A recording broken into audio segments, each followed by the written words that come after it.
Вітанкі з Францыі. Мы гасцюем у Паўла. Год таму Павел прапанаваў стварыць музычны альбом на вершы святой Тэрэзы. Мы ўзяліся за гэтую справу, перакладалі, пісалі, стваралі і ўрэшце рэшт сёння ў Антверпене прэзентуем, граем жыўцом гэты альбом, які можна, дарэчы, паслухаць на Spotify і Ютубе. Апрача альбому у нас дзень народзінаў дачкі Паўла Евы і таксама Ганусі. Патройнае свята. Рано раненька, 4 гадзіны. Спяшаемся на цягнік, паедзем у аэрапорт, адкуль паляцім у Брюссель. Далучылася Наста са скрыпкай, чакаем Хрысцю з віяланчэллю.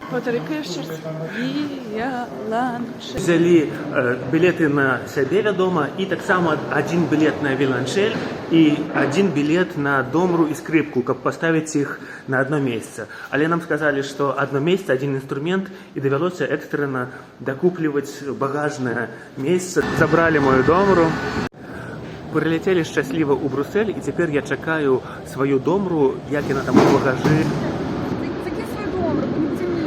Трохі распавяду, што адбываецца. Мы прыехалі да касцёлу і зараз аднясем інструменты, пойдзем піць каву, а пасля вернемся і правядзем саундчэк, каб заўтра добра гучаць. Аддасць любові ўсё і новае жыццё. Калі прарочыць я мог і зведаў усе таямніцы, веру бы меў такую, што горы перастаўляў. Ды без любові нішто я і не поле. Урэшце у нас скончылася рэпетыцыя, саундчэк, і мы увечары галодныя, змораныя, ідзем шукаць какую-нибудь рэстарацыю, каб пад'есці, падмацавацца. Потому что гастроли — это про гастро.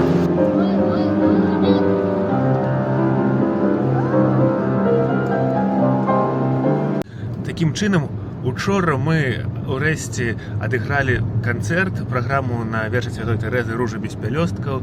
Павел, як ты себе адчуваеш? Дуже стомлений і дуже-дуже задоволений. Мой Бог, ты ведаеш аб ты. Адзін я маю дзень. У сэрцы сёння валада, прыйдзі, не адкладай. Мой Бог, не маю апрача я сённяшняга дня. А сёння ранкам мы у вёсцы французскай завіталі ў пякарню, там, дзе... І печка на дровах. Во, печ там на дровах. Не вуглём топяць! У нас сёння будзе нядзеля адпачынку, пасля вось гэтых падрыхтоўкі да канцэрту, пасля самога канцэрту. Сёння будзе святы дзень.